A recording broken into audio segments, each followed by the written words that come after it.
Good evening, everyone. Tonight's speaker is Colonel Retired John L. Orr. Colonel Orr joined the Royal Canadian Navy in September 1963 and graduated in 1967 from the Royal Military College of Canada.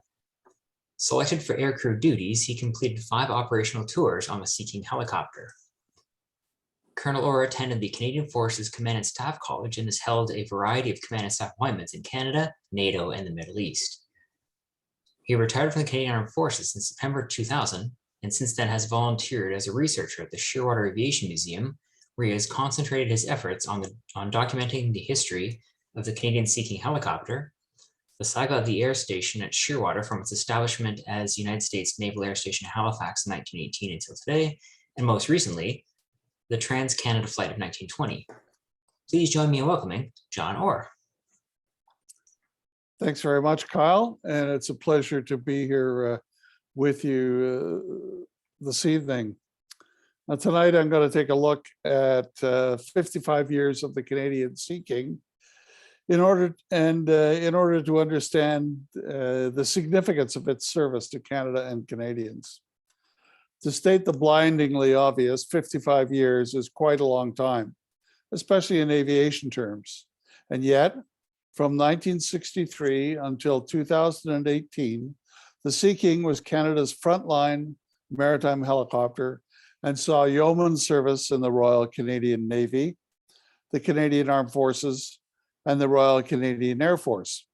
Evidence that while the game remains the same, the uniforms can change.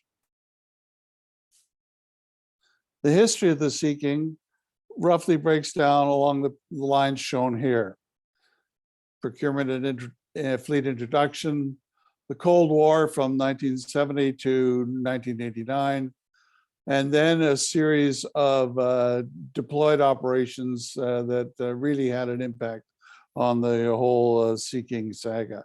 So that's 1990 to 2001, and then after Apollo, the operations have followed on.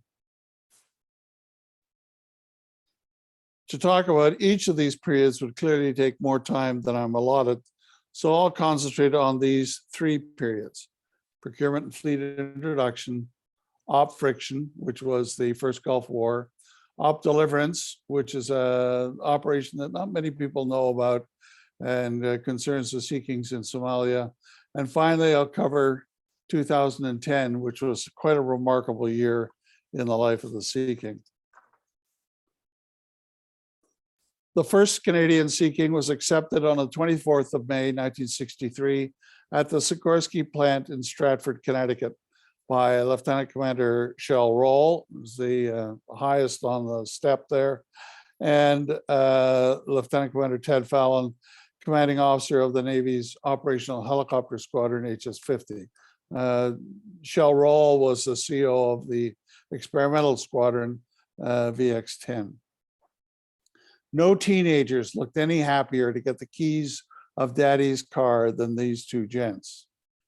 How and why this purchase came about is an important part of the Sea King story. First, the why.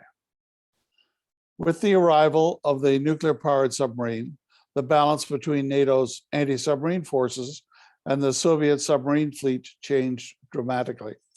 The first nuclear-powered submarine, USS Nautilus, was commissioned by the US Navy in 1954 and was soon followed by the arrival of the Soviet Navy's November and Hotel classes.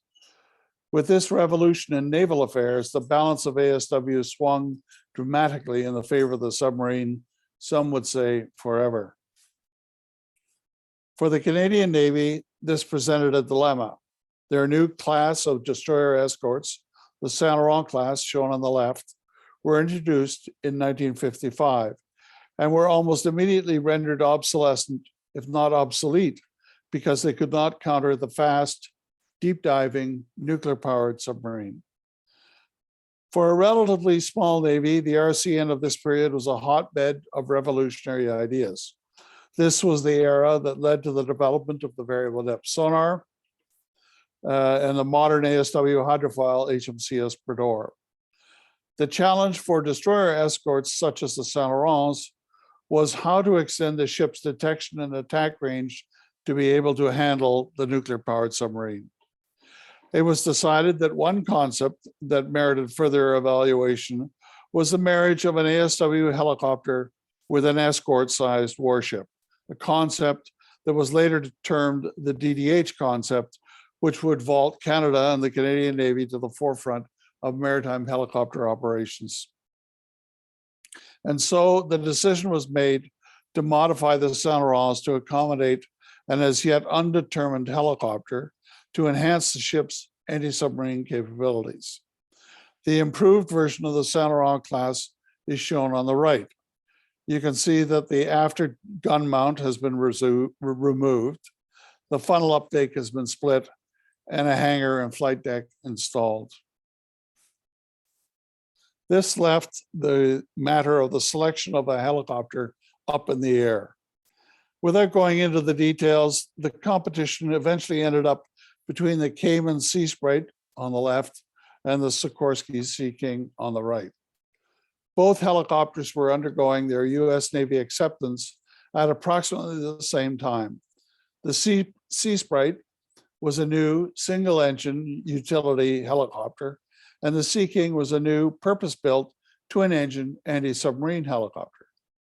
From the Canadian Navy's perspective, the Sea Sprite was the preferred option for the escort-based helicopter, principally because of its size.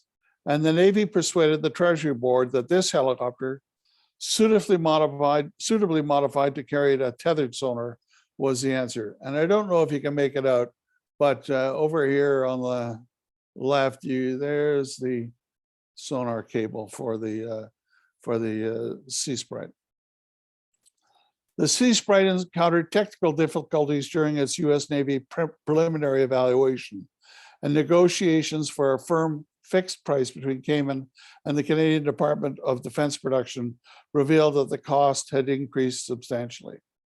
At this point, there enters one of the key players in the Canadian Sea King saga. His name was Joe Sikorsky, and he was a Banshee pilot of the Royal Canadian Navy. He attended the USN test pilot course in Patuxent River, Maryland in 1960 and topped his class. The USN knew that Canada was in the market for a new helicopter, and they offered a position to Canada for Sikorsky to participate in the Sea Sprite evaluation team. To put it mildly, Joe was not a fan of the Sea Sprite. Some of his reluctance may be traced to a horrendous crash that he survived following a gearbox malfunction. After the crash, Sikorsky had a conversation with the occupant of the house in whose backyard they had arrived. Now I'm going to switch into my test pilot mode of conversation. And this is a quote from Joe. "Well, he came out. There was a bit of blood around and these two people lying in his bushes. And he came out, a shift worker, in his underwear. He asked me, 'What are you doing here?' And I said, 'Well, what does it look like? We came to mow your lawn.'" Joe reported the problems relating to the Sea Sprite up the line, and as indicated above, the Sea Sprite was already in trouble as for a firm fixed price. The upshot was that the Canadian Navy acquired the Sea King for the improved Saint-Laurent class destroyer escorts, and the rest is history. In all, 41 Sea Kings were acquired.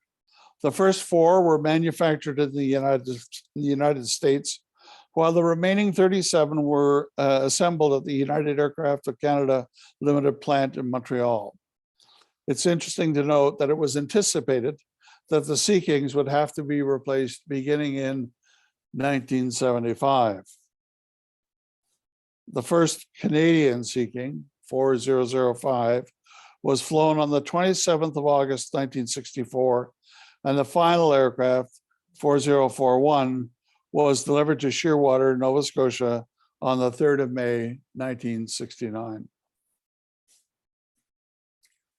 The next part of my presentation deals with the development of the instantaneous securing device, or more formally, the helicopter haul down and rapid securing device, commonly referred to as the bear trap. Based on trials conducted before the arrival of the Sea King, it became apparent that the challenge of flight operations from a small boy was not in landing the helicopter on a small deck, but what to do with it once it got there. The aircraft needed to be rapidly secured on deck with a minimum of personnel involved. Equally importantly, the helicopter had to be moved safely from the flight deck to the security of the hangar. The concept that emerged was a set of opposing beams inside an approximately 3-foot square frame. And there we go. That's the bear trap device itself. The bars, the opposing beams in the trap would lock around a probe on the aircraft to immediately secure it to the flight deck. Once the aircraft was shut down, it would be centered inside the frame and then traversed into the hangar without the requirement to manhandle the aircraft on deck. Reflecting on the concept several years later, Commander John Frank, Director of Aircraft Design and Development in the Canadian Naval Headquarters, noted that there were many skeptics, not only within the Royal Canadian Navy, but in the US Navy, the Royal Navy, the helicopter industry, and even in the Canadian Treasury Board. Trials of the bear trap system commenced in Assiniboine in 1963 and took more than 3 years to complete. With the completion of night flying and heavy weather trials, the system was cleared for day and night operations to 30 degrees of roll and 9 degrees of pitch. The final ship was eventually declared fully operational in November of 1968, and this completed the Sea King's fleet introduction phase. It's intriguing to note that the techniques developed by VX-10 for what has become known as ship helicopter interface testing are now commonly accepted around the world. Canada literally wrote the book on ship helicopter operating procedures and provided the expertise that has standardized these operations in NATO, South American, and Pacific navies. We must now move quickly through the Cold War years of the 70s and the glory days of the steamers,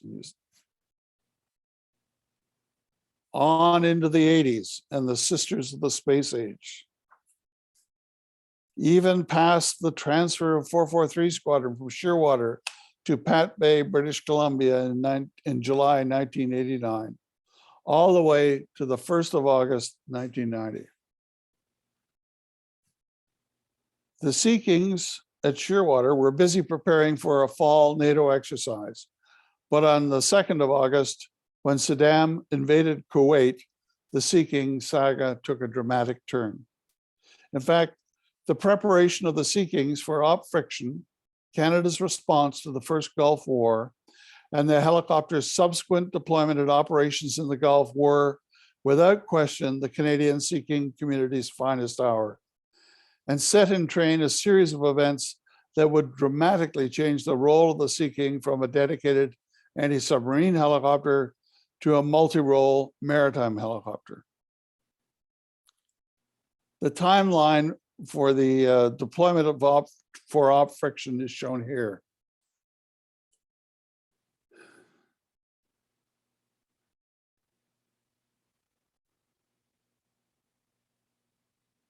Here's a summary of the modifications done on the Sea Kings to prepare them for deployment. The sonar was removed, and the 7 major pieces of equipment that were listed here were installed on the aircraft. This slide shows where some of the equipment ended up.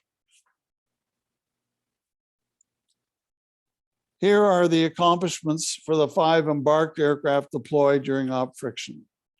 Yes, that works out to an average of 500 hours per airframe, and in-theater periodic inspections using emergency maintenance procedures had to be carried out. The whole situation is succinctly summarized by the Air Maintenance Engineer section of the Shearwater Historical Report for 1990. Op friction created a requirement to prepare for hostilities, a situation that Canadians had not been involved in since the Korean conflict. The single most important element in the success achieved is the professionalism and dedication of the people serving in the branch. This is an historic fact, a present truism, and a future legacy. While I'd like to dwell on op friction, we have nearly 30 years to go. So fast forward to 1992 and another seminal deployment. In this case, the deployment was to Somalia for op deliverance. During this operation, the Sea King spent more time over land than over the sea, and it was suggested that the aircraft's name should be changed from Sea Kings to Sand Kings. Persevered and her 3 assigned helicopters left Halifax on the 16th of November, and on the 5th of December, as she was nearing her destination, the ship was informed that her mission was changed and that she was now to be part of the US-led coalition forces in Somalia and would support a Canadian Joint Force headquarters staff, as well as a Canadian battle group ashore as part of Operation Deliverance. The ship arrived off Mogadishu on the 13th of December. The helicopters were pressed into service immediately, with their primary task being to sling supplies to the Canadian Battle Group deployment area, an airfield near the town of Ballydogly, about 55 kilometers to the northwest of Mogadishu. The battle group was later relocated to Belatwain, nearly 400 kilometers inland. When the battle group carried out their road move, the Sea Kings provided overhead route recce for the 2-day deployment. Displaying great flexibility, the air detachment then switched to a new mission, that of overland reconnaissance for the Canadian Battle Group. These flights were of incredibly long duration and required refueling in Belatwain on both the outbound and return legs from the ship.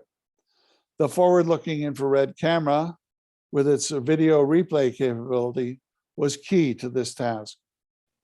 When it was discovered that the Sea Kings were the only aircraft with this equipment in theater, they were in high demand to conduct nightly reconnaissance sorties for the coalition forces and were airborne nearly every night during the month of February 1993. One of these flights was of particular interest. On the night of the 21st of February, a FLIR search was conducted northeast of Kismayo, a coastal city south of Mogadishu.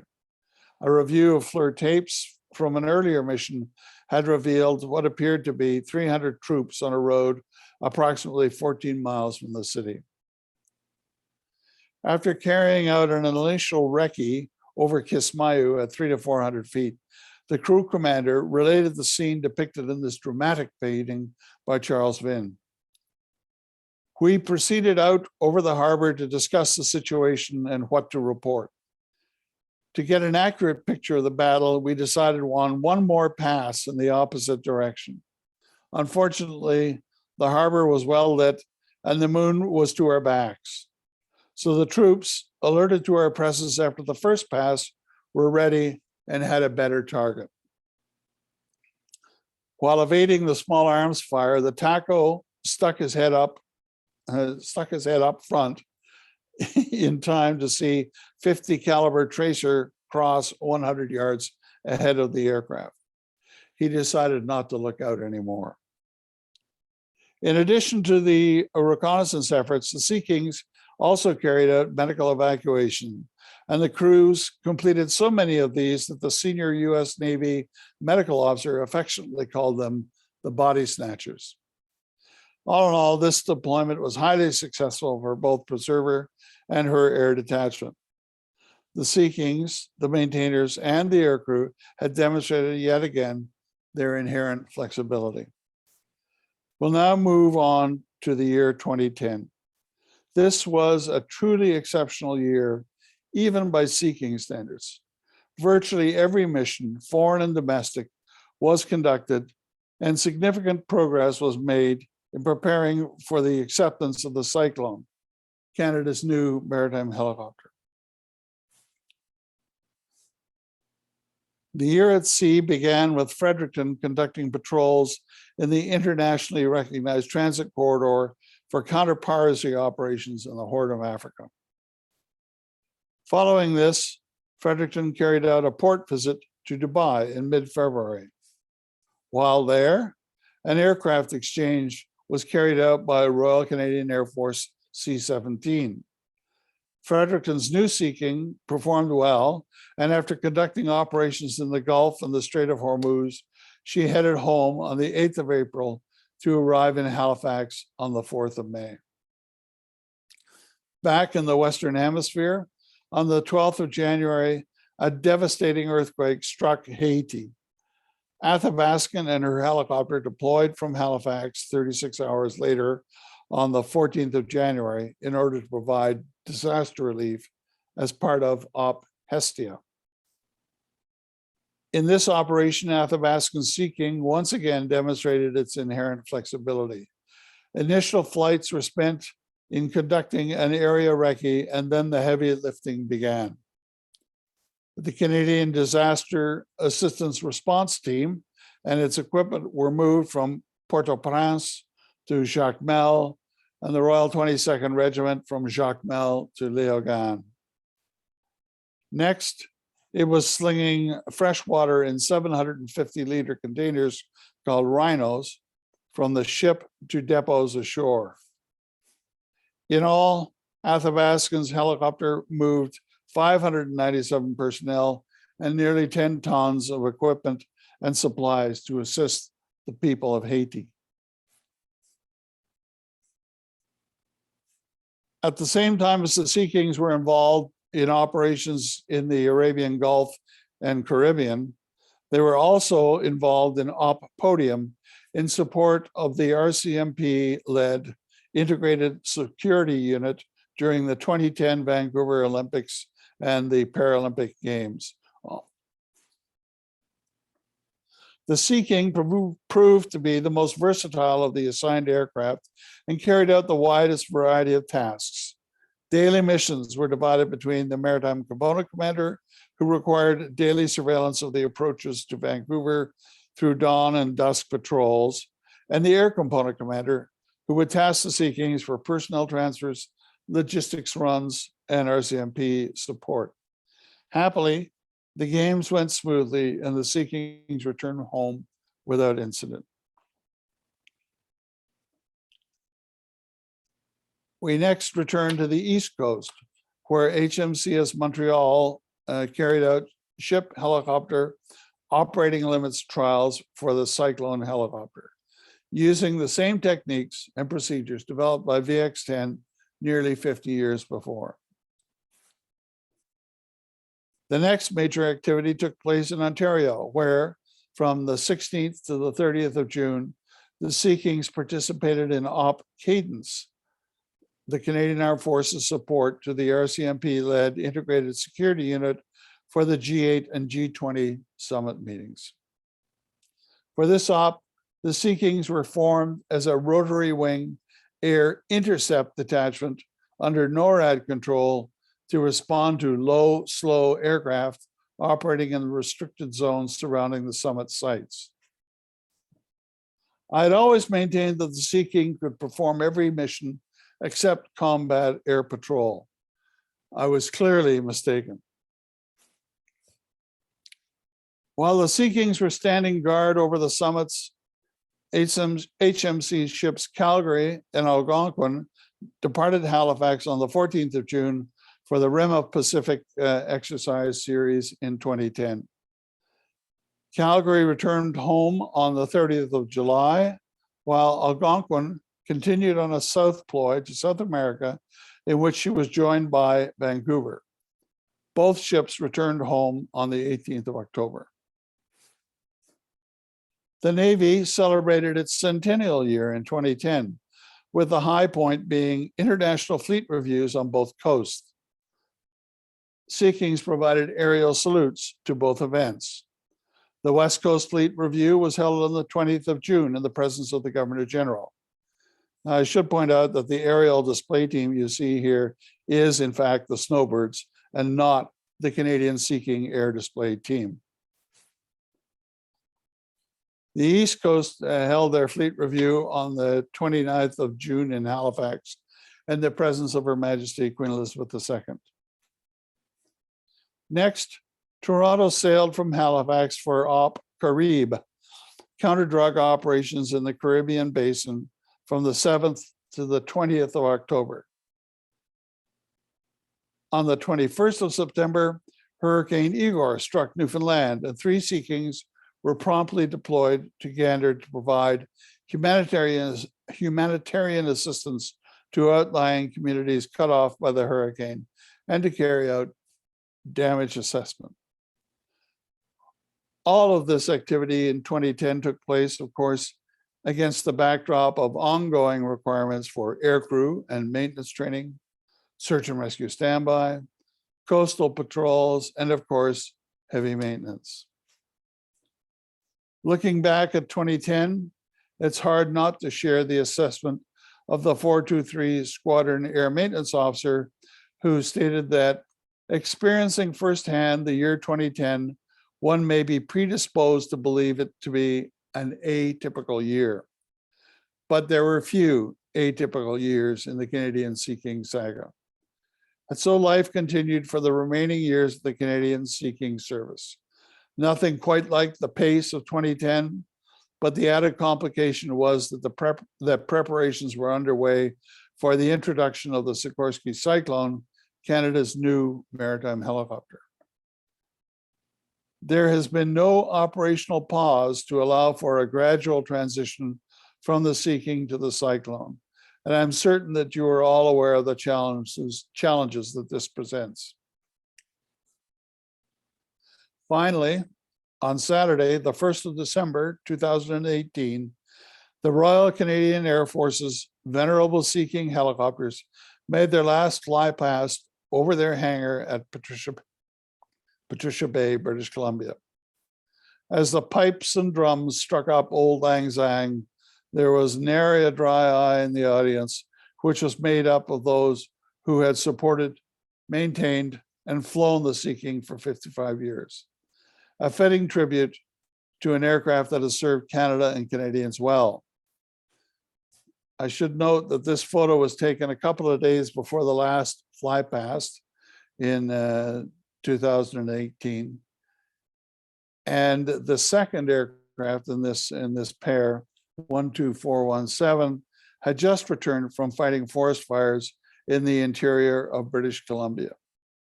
Perseverance indeed. Bravo Zulu Sea Kings.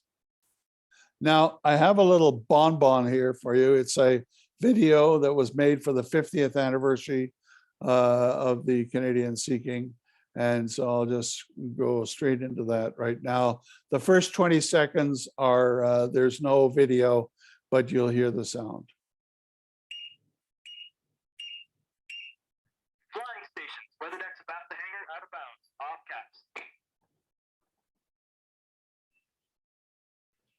Sierra Kilo 50, ready to take off. Safe signal 40 knots. Hey, Sparrow, tell Pro to go. Sierra Kilo 50 paddles. Relative winds 10, Jack 15. Tell Pro. Tell Pro's up. Clear, take off. Green lights lifting.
Okay, that concludes my presentation. If we were doing it in your theater at the Aviation Museum, the sign-up forms would be available at the back of the room. Thanks very much. Fire away. John, were there any significant power improvements in the helicopter in that 55 years? Oh, yes. Yeah. Let's see, we started out with the T-58 -8 Bravo, I think.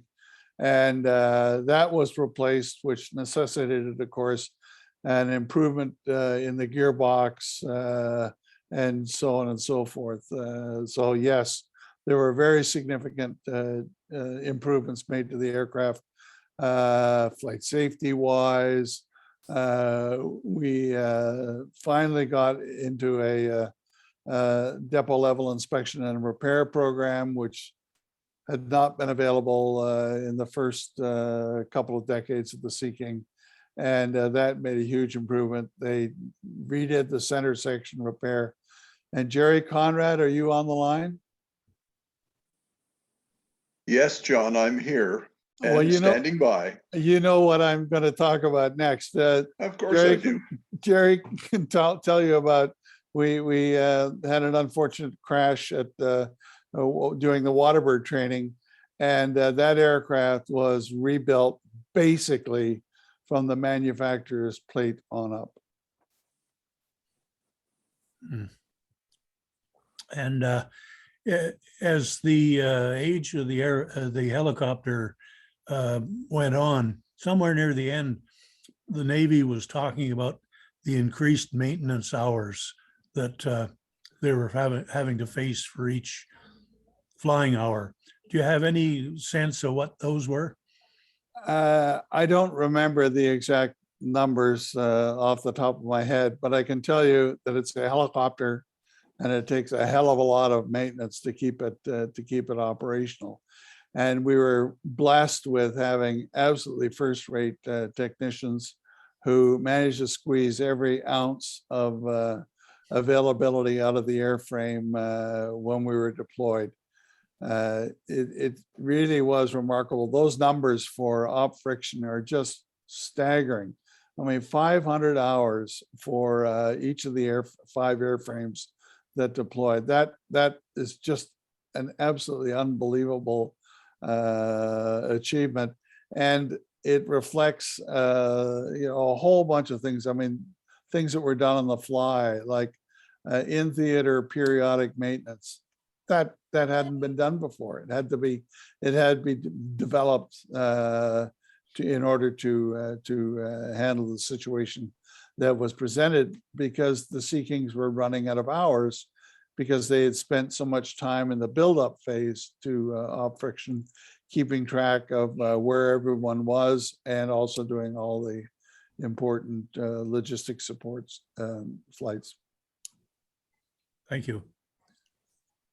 John, can you hear me? I'm not sure I see my picture on the screen, but would you like to mention anything about the emergency breathing systems and also the cooling systems that you all pioneered?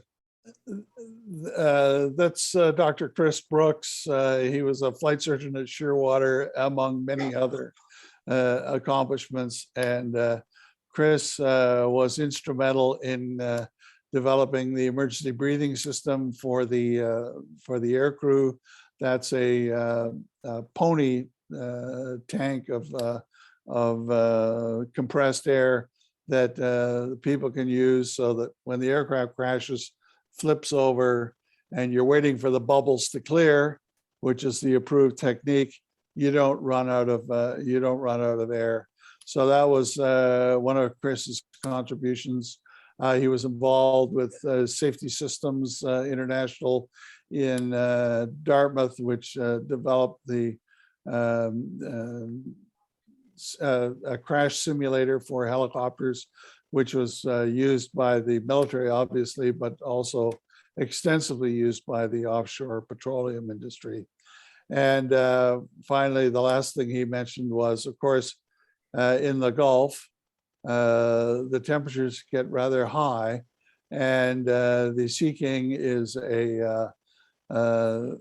it's equipped with Nova Scotia air conditioning. You roll down the windows or you open the windows to let the air through. So that clearly wasn't going to be sufficient, particularly if they were wearing chemical suits, which was a threat that people were well aware of. So a system was developed, and Chris can tell you probably more about it than I can, but it basically consisted of a cooling apparatus that was worn on the body and also under the helmet to keep the guys cool and performing to the best of their ability in the Gulf, which was quite an accomplishment. Chris, did you want to add anything else? Not only just to say that the emergency breathing system has now been adopted by every single NATO maritime helicopter operator, and it's also pretty well been introduced into all the commercial fleet that fly offshore maritime helicopters too. And we introduced the Mark 1. Currently, we're using the Mark II, and the Mark III, which is even better, is now being used all over the world. So we all did it here in Canada. Bravo. And bravo to you, because that was your initiative, Chris. Thank you. I have a question. What do you think it was about the Sea King helicopter that made it so successful for so long? Like what made it so versatile? Why was it able to persevere, if you will? Well, I don't know if John Madower's on this link or this system, but John was an air maintenance engineer at Shearwater, and I asked him exactly the same question. I said, "How come? You know, why this aircraft and not others?" And he said, "You have to remember, the Sea King was designed using a slide rule and not a computer. And so the tolerances, the strength, the ability to resist fractures, because it's a shaking beast, 40,000 parts in close formation. But that's what it was. It was well built. It had flaws. We chased vibrations back and forth throughout that aircraft. You'd beef up one area, the vibration would move to another. But basically, it was the original design, which was extremely robust. And as I said, these guys were doing, there were Jesus factors there that would not necessarily be in an aircraft today. John, a question on the ultimate disbursement of the fleet after its retirement. Did any continue service with any other forces around the world, or have they all found a boneyard somewhere? Well, they didn't go to the boneyard, and this was a bit of a bone that I'd have to pick with Peter McKay, who said, "Oh yeah, they're all going to go straight into the museums or for scrap." But there are some that were picked up by commercial operators. I don't know the numbers. Does anybody in the audience know?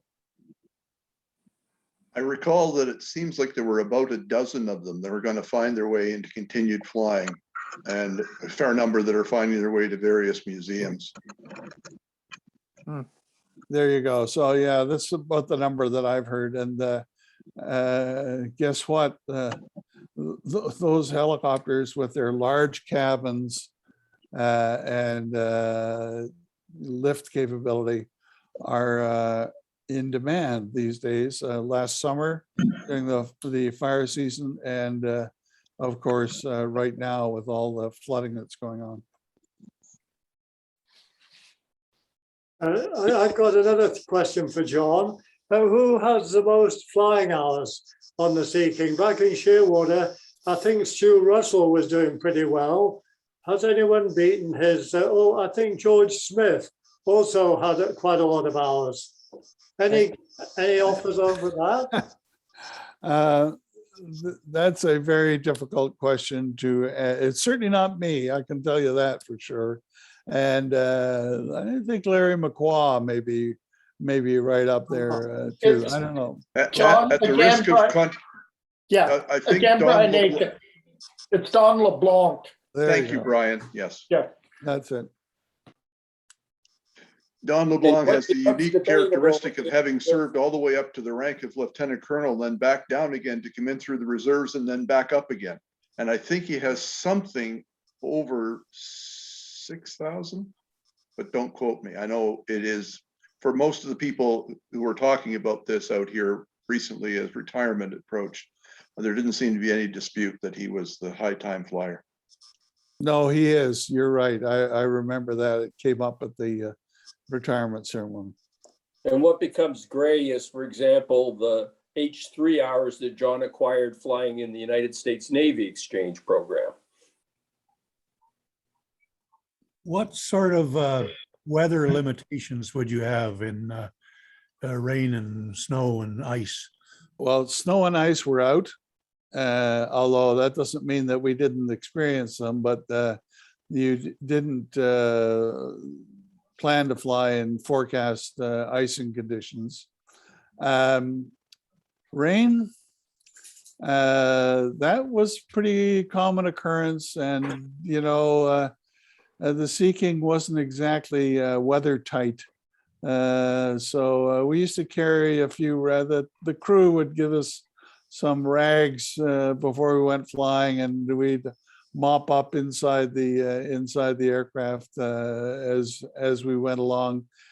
Wasn't that much of an issue once we replaced the hydraulic operated windshield wipers with electric operated ones. That wasn't an issue. Weather limits were, pretty minimal, and we would be flying not so much in the fog and that sort of stuff, although we certainly did that, but in the heavy seas and so on and so forth, we would be flying when everyone else had shut down, even the carriers. So it was a great aircraft. It had all the bits and pieces that you needed to do day-night operations. It took a lot of tender loving care to make it hum, but it really did do a great job. Do you have heated blades? We did at one time, and then we took them off. Just a note on weather limitations. I managed to duck into Fredericton unplanned. The weather was forecast to be fine on a trip to St. John from Valcartier. Anyway, we couldn't get special VFR through Fredericton's control zone, so we were trying to circumnavigate the zone, and it was kind of untenable. So I ended up turning around and asking for special VFR while they said we're below special. So I just asked for special, and we were cleared. And we chugged along the Trans-Canada Highway at about 40 feet above the road, and about 40 knots, and chugged our way into the Fredericton Airport. Talking about taking things off, you took off the air ventilation system that would have run your cooling system to the pilots with the US Navy air ventilated suits, which I think you probably regretted later on. Who regretted that, Chris? The Americans or us? No, well, I don't know. I think you took it off, but I wouldn't be sure about that. The Americans had a different. We used the poopy suit or immersion suit, a dry suit. Yes. When flying over the North Atlantic, but the Americans had a ventilated wetsuit system. Correct. Which was what Chris is talking about, which was a sort of a wetsuit exterior, but with a fiber liner that the air could circulate in. But there was one big problem with that. Those blower motors that they had mounted underneath the seat, every once in a while would come loose. And there'd be the shaking in the seat. And one pilot would be arguing with the other about, do you feel that? There's a 1-to-1 vibration. I know it's there. And a huge debate would ensue in the cockpit. And it turned out that, in fact, it was the blower motor was not properly secured to the bottom of the seat. So you pay your money, you take your chances. I wonder in the career of the Sea King in the forces, obviously it's not all fun and games. How many people died in the service? Any sense of that in Sea King crashes and whatnot? Yeah, I think the number is 8. Am I right, Brian? I can't remember exactly. I think it's 8. I think it is too, John. I should have looked at that. There was a lady died flying Griffins as well that we had included. She was an ex-Sea King person, but I think flying Sea King was 8. John, did you fly off the Bonaventure when you were starting out? Oh, yes. Now, I take it then you also flew off the DHHs? Yeah, DDHs, that's correct. Do you have a sense comparing the two? Like, did you prefer Oh, the air trap haul down or? well, first of all, in the carrier, everything revolved around the fixed wing aircraft. So when I got there, it was the only fixed wing aircraft were the trackers. And they, naturally enough, were the priority for launch recovery, maneuvering of the ship, and so on and so forth. So the Sea King operation fitted in where it could in that pecking order, and you know, that was just the way it was.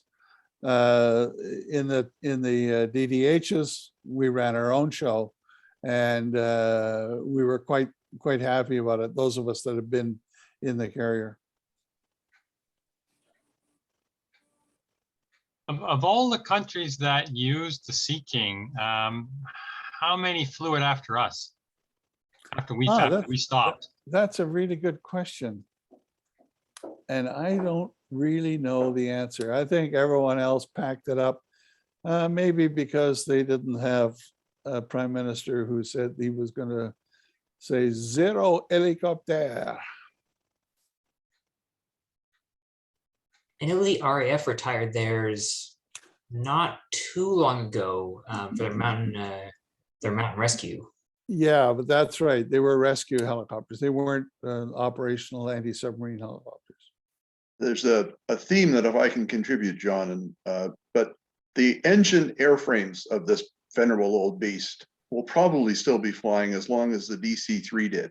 That basic frame is a piece of beautiful engineering work. It's the electronics and the capabilities that it brought that were so problematic. And it goes to the point of retiring. It was the jungly Sea Kings, I believe, in the British service that lasted the longest, because what they all needed was basically a cab to get somewhere and get home again. A big cab that could go fast and was rugged and dependable. And I think there are several European nations where they're still flying. And this summer past, I was watching firefighting out here in British Columbia, down at the Penticton Airport, which is, as you know, all aviators are wont to do. We love to watch airplanes. And lo and behold, there's a couple of S-61s being operated by one of the companies that come thundering in, and they're putting water up onto the ridge as fast as they can go. And I watched them dump here behind the house as well. The DC-3, if you will, of the helicopter world. Thank you.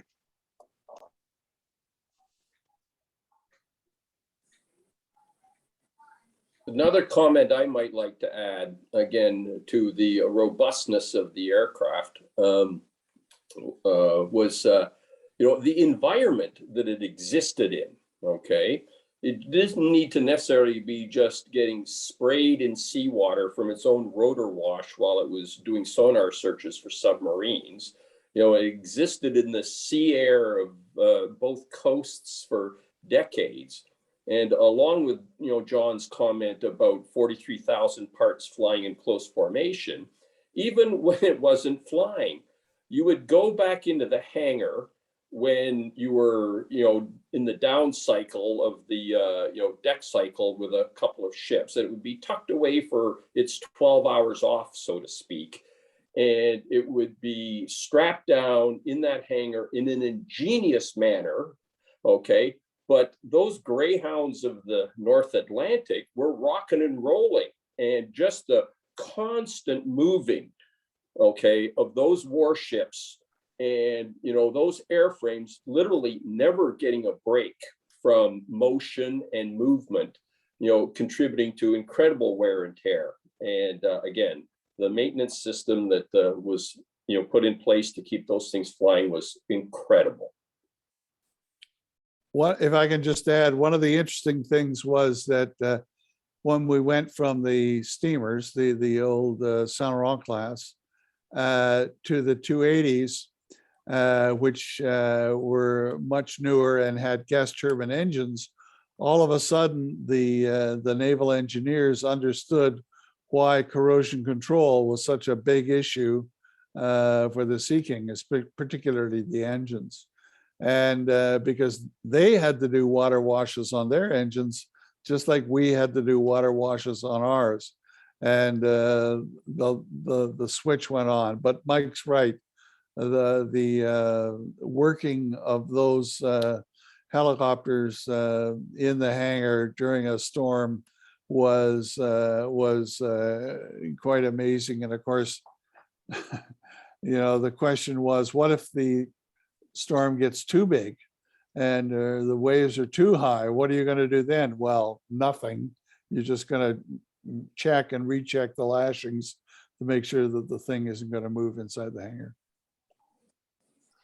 I think one of the things that's attests to its robustness was the landing gear and how robust it was to for not necessarily the vertical impact of landing, but the lateral and longitudinal stresses on it of the straightening process with brakes on or off and skidding it sideways on a dry deck full of fuel. Hour after hour of that and umpteen cycles, and it hung together. The sideways forces that we imparted in our landings, because you almost never landed straight down and the ship was almost never completely level. So you were putting it, I've rolled a tire off and I wasn't alone in that distinction on one occasion, at least, that I remember being reassured by my detachment commander, welcome to the club, you're not alone. Gee, Jerry, I never had that problem myself. It's because you were an exceptional pilot as well as being an outstanding officer, John. Yeah, the Or we BS share is, time on carriers too. Yeah. Some of you will remember the peripheral horizon device that Dick Malcolm invented. I'm not sure. I got involved in, and it was going to be put on the Sea King to stop you getting disoriented. And I think this was a golden opportunity we lost, because it wasn't, I'm not sure how good it was at preventing you getting disoriented, but it was a terrific device for when you were just getting down into the bear trap, because that one, whatever milliwatt laser, a red ruby, was shining on the front of the hangar door. Whereas before that, you just had the horizon bar on the top of the hangar. And so rather than having your eyes darting up here, here, here, and everywhere, you could actually follow this big bar going right down until you actually put your wheels on the deck. But that was never picked up by anyone, because I still think that is one of the best things you could ever have for landing a helicopter on the back of a pitching vessel. and people thought we were just feeling our way down to the deck.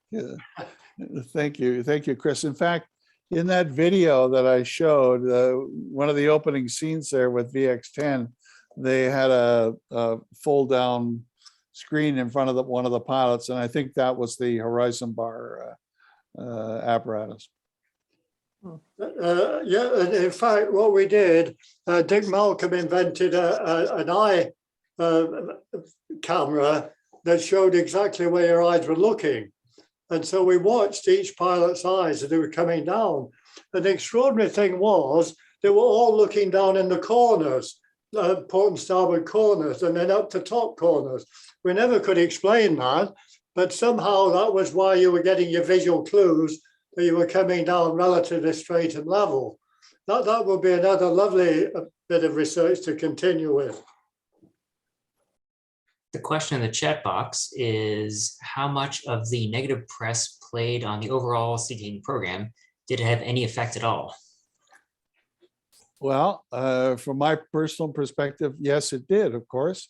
And the issue was partly the confidence that the personnel had in the aircraft, but it had a huge impact on the home front. And if mom and the kids weren't happy, then there's absolutely no way that that Jolly Jack would be happy too. So yes, obviously it had an impact, but like a lot of things, you just tend to brush it off because you knew what the truth was, and that these things flying in an extremely dangerous environment, or sorry, an extremely challenging environment with excellent support, what they could achieve. So there were a whole host of things that morale was probably the one of the things that people kept an eye on closest. And I mean, 55 years, they went, the Sea King community went from being part of the Navy to being Canadian Armed Forces, and that was a big transition. And then into the Air Force. And each one of those had an impact on the personnel above and beyond what the actual job was and the equipment that we were given to do it. Brian, do you have anything to say? No, John, I think you're capturing it really well with regards to the mood of the thing. I think the negativity in the press actually forced a number of politicians to move the program ahead faster than what we were necessarily going to see. So, but from a community point of view, I think everybody flying it, we're confident in the aircraft, great technicians, great maintainers, and it kept us going. And I only got a couple of requests for people who wanted to fly something different, not because it was unsafe. If there are no more questions for John or comments, I'm going to say thank you again very much, John. Again, thoroughly enjoyed it. And to all you ex-Sea King folks who joined us and contributed to the conversation, it was great hearing your points of view as well. Thank you for contributing to that.